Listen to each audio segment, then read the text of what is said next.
So I want to talk about Carlos Sainz at the Las Vegas Grand Prix. Now, the reason why I want to talk about him is because the more I look up about this and the more I think about it, the more I feel that this guy really should have been given a penalty for what happened during the race. Now, you might not have seen the incident, you might have only heard about it, but the fact remains that Sainz did not get a penalty for any kind of offence during the Las Vegas Grand Prix, and he finished in third place. He finished on the podium. So what happened and why didn't he get a penalty? Well, I'm going to attempt to answer this, but I really don't know how he's avoided one. Let me explain what happened. So, during the Las Vegas Grand Prix, Carlos Sainz was going into pits, or at least it seemed as though he was. He was called in by his team.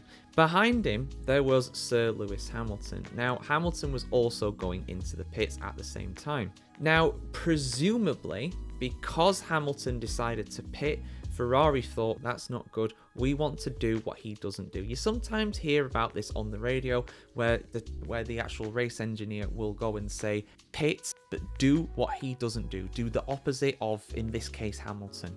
Now that normally happens when you're talking about a car that's ahead of you so you can react to what they do. However, in this case, Hamilton was behind, and I've got to presume that is what happened here. So what happens is that on the pit entry, which has been causing some problems throughout this weekend when it comes to drivers being able to see it, I think they made some changes to it, George Russell being one of the drivers not to be able to see what was going on there. So they've made it more visible. That didn't seem to be a problem during the race or in qualifying even from what I could tell. Now, the pit entry for the Las Vegas Grand Prix, obviously, it's on one of the straights just before you kind of bend round and go into the actual pit building, the pit straight, which is relatively short one, the actual straight bit for that. So the guys turn left, go into the pits, they just go down the left side of the track. Now to define this, there is a pit entry line. You'll see this on the track, it's a thick white line.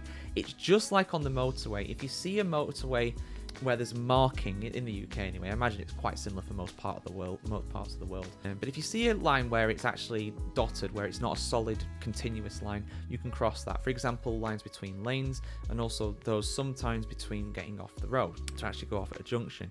But there are solid lines as well, and again, those mainly come in when it comes to the junctions and things like hard shoulders and stuff like that, where you're not meant to cross it unless you're in an emergency. It's a similar rule with F1 with a pit entry as well. And if you cross the line, normally it is a slammed up penalty, just like the pit lane exit line as well. It's the same thing, penalty, no doubt. And this is something that actually happened to Hamilton all the way back in Austria, I think it was. He crossed the pit entry line, because it's a very difficult pit in. He crossed the pit entry line by millimeters and got a penalty. Now, it's a penalty. He crossed the line. Simple as that. It's like goal line technology in football. If the ball's over the line, it's over the line. Doesn't matter if it's a yard or a millimeter. It's still over the line. Doesn't matter. But what Carlos Sainz does, because of Hamilton presumably coming into the pits, he just continues straight on. He doesn't go left into the actual pit lane. He crosses the solid line and continues out onto the track. Which, I mean, there was no cars there, so it wasn't dangerous in the sense that he was endangering anybody, but he could have done. And the rules are very clear on this. Let me just read out the actual rule here. So I'm just going to shout out Swerving32 on Twitter for this, because this person's basically found the actual regulation in question here. So just to reference it directly, this is Appendix L, Chapter 4, Article 4D in the sporting regulations of Formula 1. And it says, except in cases of force majeure accepted by the race stewards, or unless otherwise defined by the race director, if appointed or clerk of the course, any part of a tyre, any part, the entire car went over in Sainz's case, entering the pit lane must not cross in any direction any line painted on the track for the purpose of separating cars entering the pit lane from those on track. For the avoidance of doubt, crossing means that the outside of any tyre should not go but on the outside with respect to the pit lane of the relevant line painted on the track. So why isn't Carlos Sainz getting a penalty for what he did? He literally crossed over the whole thing. It's bizarre. I cannot think, and sometimes I can, a lot of these incidents, it's like, oh, I can see what they were thinking, I can see what they were trying to do, particularly when there's two drivers crashing into each other or something. It's like, well, I can see why he did this, I can see why he did that. I cannot come up with an explanation for this, and I have been unable to find anybody who can find an explanation for why Carlos Sainz has not been given a penalty. The one exception to crossing the pit lane line, like this regulation says, and not getting a penalty is when, and I've never seen this done, but let's just say, for example, someone was crashed in the pit lane, or something like that. Like two cars ahead of car. In this scenario, right, let's just say, I don't know, Max Verstappen and Lando Norris, let's just say they crashed into each other in the pit lane. and they blocked the pit lane entry because of that. Carlos Sainz was coming into the pits, didn't realise this. He gets told by the steward. Well, the stewards basically say, look, you're going to have to cross the line to get out. It's a safety avoidance thing, and it has to be permitted by the actual race director. There's nothing to avoid with this one, so there's no force majeure that's applied to this. It doesn't work like that. So I cannot think why Carlos Sainz was not given a penalty. I cannot understand it at all.